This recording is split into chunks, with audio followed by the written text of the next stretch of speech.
আজ আমাদের মসজিদে ইফতার দেওয়া হবে, তাই সেই সুবাদে আমরা তরমুজ কিনতে গিয়েছিলাম, আরও কিছু সদাই কিনতে বাজারে গিয়েছিলাম। চলেন আজকে আপনাদের সাথে শেয়ার করব আমাদের পুরো জার্নিটা আজকে কেমন গেল।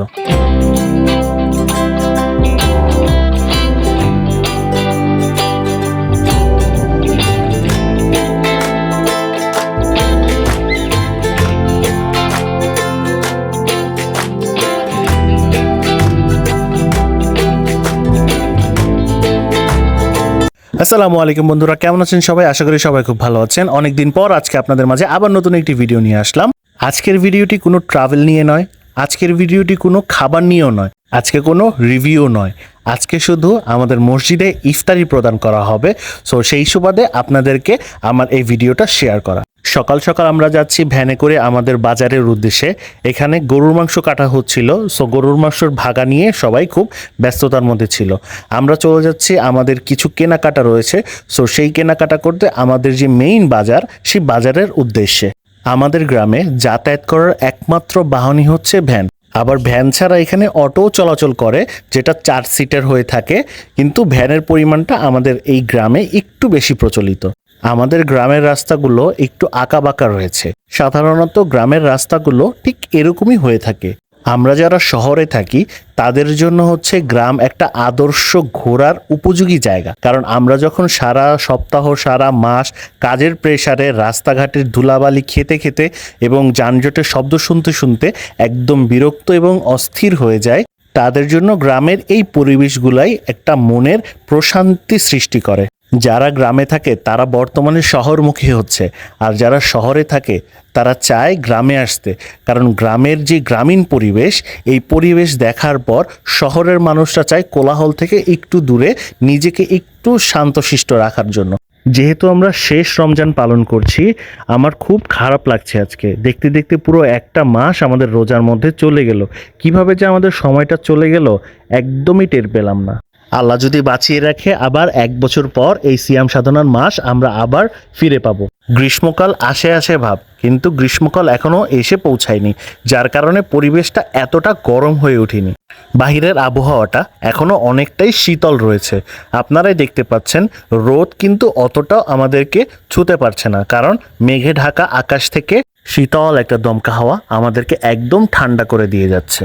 গ্রামীণ আঁকাবাঁকা রাস্তা রেখে এখন আমরা মূল সড়কের দিকে অগ্রসর হচ্ছি।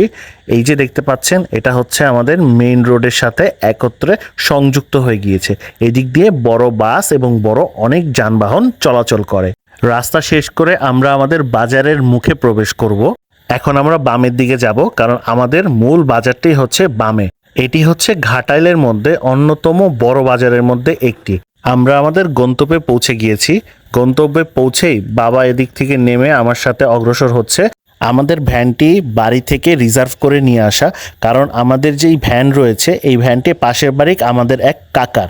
সো উনি আমাদের পরিচিত এবং বাড়ির পাশে, যেহেতু সবসময় আমরা বাড়ি গেলে ওনার ভ্যানটাই ব্যবহার করি এবং উনি আমাদেরকে সবসময় সময় দিয়ে থাকেন। এদিকে আমরা বাজারের ভিতর প্রবেশ করি। প্রবেশ করতেই আমরা আমাদের গন্তব্যস্থান খুঁজে বেড়াচ্ছি, কোথা থেকে আমাদের যে এক্সট্রা বাজারগুলো রয়েছে সেগুলো আমরা করতে পারি। এক্সট্রা বাজার বলার কারণ হচ্ছে, আমরা আমাদের যা যা প্রয়োজন সবই ঢাকা থেকে ক্রয় করে নিয়ে আসি। এখানে আসার পর কিছু জিনিস আমাদের বাদ পড়েছিল, সো সেগুলো কিনতেই আমরা বাজারে চলে যাই। এখানে দোকানিরাও অনেক সুন্দরভাবে ঈদের বাজারের যে পসরা সেগুলো নিয়ে বসেছে।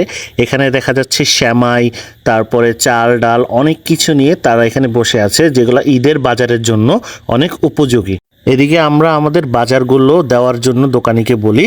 এখানে লবণ 1 প্যাকেট এবং চাল এক্সট্রা 2 কেজি আমরা নিয়ে নিয়েছি। তারপর আমাদের বাজার সদাই এখান থেকে শেষ করে আমরা সামনে অগ্রসর হচ্ছি মুরগি কেনার উদ্দেশ্যে। সামনেই দেখতে পাচ্ছেন মুরগির ভ্যান, এগুলো মাত্রই কেবল আসলো। তবে আমরা মুরগি এখান থেকে কিনবো না, আমরা কিনবো বাজারের ভিতর থেকে, কারণ ওরা আমাদের কাছে বিক্রিই করবে না। এরই মধ্যে রাস্তায় যেতে যেতে বাবা লেবু চোখে দেখলেন। লেবুগুলো দেখে বাবা বললেন, কিছু লেবু আমরা আমাদের পরিবারের জন্য নিয়ে যাই, কারণ সামনে যেহেতু ঈদের সময় মেহমান আসবে, লেবু তো দরকারি জিনিস। এখানে বাবা মুরগির দোকানে যেতে একটা লোকের সাথে ধাক্কা খায়। প্রথমে যে লুকটা দিয়েছিল অ্যাংরি লুক, এই অ্যাংরি লুক দেখে আমি তো মনে করছি এখনই বাবা ফাইট শুরু করে দিবে। পরে দেখি সেই লোক বাবার পরিচিত। এটা কিছু হইলো? আমি তো একটা ফাইট দেখার জন্য দাঁড়াইলাম, তারা দেখি হাত মিলাইতেছে, আবার কোলাগুলিও করতেছে। এটা কোনো হইলো? অনেক দিন পর একটা ফাইট দেখবো ভাবলাম, ইস মিস হয়ে গেল। যাক, ফাইট যেহেতু দেখতে পারলাম না, সেই ক্ষেত্রে মুরগিটাই কিনে বাসায় চলে যাই। ঢাকার মতো গ্রামেও মুরগির অনেক অনেক দাম বেড়ে গিয়েছে। ঈদের জন্য ব্রয়লার মুরগি ওরা বিক্রি করছে 250 টাকা পার কেজি। এরপর বড় সাইজ দেখে একটা মুরগি আমরা বাছাই করে নেই। এখানে দুটো মুরগি নেওয়া হয়, বাট দুইটা মুরগির মধ্যে একটা মুরগি আমরা ওজন করি। ওজনের পর দেখা যাচ্ছে এটা অলমোস্ট 4 কেজির কাছাকাছি হয়েছে, 3 কেজি 900 গ্রামের উপরে। তাই আমরা দুটো না নিয়ে একটা মুরগি আমরা সিলেক্ট করি। মুরগিটি জবাই করে নিস্তেজ হওয়ার জন্য রেখে দেওয়া হয়, কারণ মুরগি নিস্তেজ না হওয়া পর্যন্ত ড্রেসিং করা যায় না। আমরা আমাদের মসজিদের ইফতারিতে আজকে বিরিয়ানি দিব, যার কারণে আমরা ব্রয়লার মুরগিটাই বেছে নিয়েছি। কারণ দেশি মুরগিতে সাধারণত মাংসের পরিমাণটা কম থাকে, তাই বিরিয়ানি রান্না করলে সবার প্লেটে সমান ভাগে মাংস যাবে না, তাই ব্রয়লার মুরগিটাই বেছে নেওয়া। এরপর আমাদের বাজারঘাট শেষ করে আমরা সামনের দিকে চলে যাচ্ছি আমাদের ভ্যানের উদ্দেশ্যে। এখানে আমরা আমাদের বাজারটা রেখে আরও কিছু কেনাকাটা বাকি আছে, সেগুলো কিনতে আমরা সামনের দিকে অগ্রসর হচ্ছি। আমার ভাগিনা আসছে ঈদ করতে তার নানা বাড়ি। এখন তার নানার কাছে আবদার, তাকে খেলার সরঞ্জাম কিনে দিতে হবে। তার বাসায় র্যাকেটও আছে, ব্যাট বলও আছে। এরপরও তার এক্সট্রা একটা বল আর এবং একটা ফেদারের প্রয়োজন, আর সাথে একটা টেপ নিয়ে নিলাম, বলটা যাতে দীর্ঘস্থায়ীভাবে খেলা যায়, তাই তার জন্য এগুলো আমরা কিনে নিয়ে গেলাম। এরপর আমাদের সব থেকে ইম্পর্টেন্ট জিনিস তরমুজ, সেটা কেনার পালা। তরমুজ নিয়ে এখন তো পুরো বাংলাদেশে একদম ভাইরাল কন্টেন্ট চলতেছে এবং এটা নিয়ে কন্ট্রোভার্সিরও অভাব নাই। তাই ভাবলাম যে আমরা তরমুজটা কেটে তারপরে নেই, কারণ কাটা ছাড়া তরমুজ নিয়ে আবার আমরাও কি ধরা খাবো নাকি। তাই ভাবলাম আমরাও তরমুজটা একটু কেটে তারপরে নিয়ে যাই। এদিকে আমাদের একটা তরমুজ কাটা হচ্ছে, কাটার পরপরই দেখলাম যে এটা সাদা বের হয়েছে। যেইটা ভাবছিলাম ঠিক সেটাই হয়েছে। এরপর ভাবলাম যে না, ওই তরমুজও আমরা কেটে নিয়ে যাব, কারণ ওই লোকটা তরমুজটা প্যাকেট করে ফেলেছে, বললো যে কাটা লাগবে না, একদম টকটকা লাল হবে। যখনই দেখলাম এটা সাদা বের হয়েছে, তখন বললাম না, এটা অবশ্যই আমাকে কেটে দিতে হবে। যদি কেটে না দেন তাহলে আমরা আপনার এই তরমুজ নিব না। এরপর ওই লোকটা সুন্দর মতো করে তরমুজটা বের করলো, বের করে আমাদেরকে জিজ্ঞেস করলো কোন সাইডটা আমরা কাটবো। পরে আমরা বললাম আপনি এই সাদা সাইডটা রেখে অন্য একটা সাইড কাটেন, কারণ সাদা সাইডটা রাখলে অবশ্যই এটা লাল বের হওয়ার সম্ভাবনা থাকে, আদার সাইডে অনেক সময় এটা সাদা বের হয়ে যায়। এরপরে সাইড দিয়ে আমরা এটা কাটালাম। কাটানোর পর আমরা এটা দেখার জন্য ওয়েট করছিলাম এটা কিরকম হয়। এরপর লোকটা যখন উঠালো, আমরা দেখে তো পুরাই টাসকি, এতটা লুক্রেটিভ আর এতটা লাল টকটকা। তখন আমরা বললাম আপনি ওই তরমুজটা রাখেন, আমরা আপনার কথায় ওই তরমুজটা নিয়েছিলাম, কিন্তু এখন আমরা ওই তরমুজটা নিতে চাচ্ছি না, কারণ আপনার কথা ঠিক হয়নি। তাই আমরা আরেকটা তরমুজ নিব। এর জন্য সে আমাদেরকে একটা তরমুজ বেছে দিচ্ছে যে আপনারা এই তরমুজটা নিন, এই তরমুজটা অনেক সুন্দর আর টকটকা লাল হবে। যেহেতু আগেরটা উনিই বেছে দিয়েছিল, তাই আমরা ওনার সাথে আর কথা বলিনি। পরেরটাও সেই বেছে আমাদেরকে দেয় যে এইটা নেন, এইটাই একদম আগেরটার মতো, দ্বিতীয়টার মতো টকটকা লাল হবে। এরপর আমরা ওয়েট করছিলাম মোমেন্ট অফ ট্রুথের জন্য। এই যে আগেরটার থেকেও মনে হচ্ছে এটা বেশি টকটকা লাল। তরমুজগুলো দেখতেও যেমন টকটকা লাল এবং অনেক সুন্দর, খেতেও যাতে সেরকম সুস্বাদু হয় সেটাই আশা করছি আমরা। এরপর তরমুজ দুটো আমরা ভ্যানে চড়িয়ে নিলাম। চড়িয়ে নিয়ে এবার বাড়ির উদ্দেশ্যে রওনা দেওয়ার পালা। আল্লাহর রহমতে আমাদের টুকটাক যা কেনাকাটা ছিল সব কেনাকাটা শেষ। এখন আমরা বাড়ির উদ্দেশ্যে রওনা দিয়ে দিয়েছি। আমরা অলমোস্ট কাছাকাছি আমাদের বাড়িতে চলে আসছি। এরপর ভ্যান থেকে নেমে আমরা আমাদের বাড়ির উঠান দিয়ে ঘরের ভিতর প্রবেশ করছি। এটা আমাদের বাড়িতে নতুন আমরা ঘরটা বানিয়েছি। সো আপনাদেরকে একদিন সুন্দরভাবে আমাদের এই বাড়ির একটা সুন্দর ভ্লগ করে দেখাবো। তরমুজগুলো আর বাজারগুলো নিচে রেখে বাইরে চলে গেলাম, কারণ আমাদের পিছনে একটা পুকুর রয়েছে। আমরা যখন বাজারে গিয়েছিলাম তখন পুকুরে ছোট্ট একটা জাল ফেলা হয়েছিল, সেই জালে কিছু পরিমাণ মাছ উঠেছে। এই মাছগুলো পুরোটাই প্রাকৃতিকভাবে হয়েছে, এখানে এক্সট্রা করে কোনো মাছ ছাড়া হয়নি। এখানে দেখা যাচ্ছে সব পুঁটি মাছ, আর এখানে কিছু দেশি কই মাছও রয়েছে, কিছু বড় বড় কই মাছও উঠেছে। এগুলো পুরোটাই পুকুরে অটোমেটিকলি ভাবে হয়েছে, কোনো মাছ আমাদের নিজেদের ছাড়া নয়। এখানে নলা আর কাসকি মাছের পরিমাণটা একটু বেশি ছিল। এই মাছগুলো আলো দিয়ে চচ্চড়ি করলে অসাধারণ খেতে লাগে। আমার ফুপু বসে বসে অনেক সময় ধরে এগুলো কাটছিল। এদিকে আমাদের ইফতারি দেওয়ার জন্য পোলাওর চাল বাছা হচ্ছিল, ধোয়া হচ্ছিল সুন্দরভাবে। আর এদিকে প্রায় মুরগি অলমোস্ট রান্না কাছাকাছি শেষ। এগুলো পুরোটাই বিরিয়ানির মধ্যে যাবে। বিরিয়ানি রান্না করার জন্য মাংসগুলো কিন্তু আগে থেকে প্রিপেয়ার করতে হয়। আর এইদিকে চাউল টাউল সবকিছু দিয়ে এক পাতিল অলমোস্ট রান্না করার জন্য রেডি করা হচ্ছে। এরকম প্রায় 2 পাতিল বিরিয়ানি রান্না হবে। সো বিরিয়ানি রান্না করার জন্য সবকিছু একত্রে মিক্স করে পানিটা সুন্দরভাবে মেজারমেন্ট করে দেওয়া হয়ে গিয়েছে। এখন শুধুমাত্র অপেক্ষার পালা কতক্ষণে বিরিয়ানিটা তৈরি হয়ে তার আসল সুঘ্রাণ ছড়াবে। এদিকে আমাদের এক পাতিল রান্না প্রায় শেষ। উল্টিয়ে দেখানো হচ্ছে এটার টেস্ট এবং এটার ঘ্রাণটা কেমন হচ্ছে সেটা দেখার জন্য। ঘ্রাণটা তো অসাধারণ আসছিল। এরপর টেস্ট করার জন্য একটা মাংস নিয়ে আমি খেয়ে দেখলাম লবণ আর এটার যেই মশলার টেস্ট এটা ঠিক মতো করে এটাতে প্রবেশ করেছে কিনা। এরপর সবকিছু ঠিকঠাক থাকার পর আমি তরমুজটা বের করে আরেকবার দেখার চেষ্টা করলাম এটা কতটা লাল। এরপর বের করে দেখলাম আসলে অনেক সুন্দর লাল টকটকা তরমুজগুলো, ভিতরে একদম পুরোটাই লালে ছড়াছড়ি। এরপর মাগরিবের প্রায় সময় হয়ে আসছে, আমাদের খাবারগুলো রেডি হয়ে গিয়েছে। অলরেডি এক পাতিল আমরা মসজিদে পৌঁছে দিয়েছি, আরেকটা ছোট বলে করে আমরা এক্সট্রা কিছু দিয়ে দিয়েছি যাতে সবাই খুব ভালোভাবে এবং মন ভরে খেতে পারে। এরপর আমরা মসজিদের উদ্দেশ্যে চলে যাই।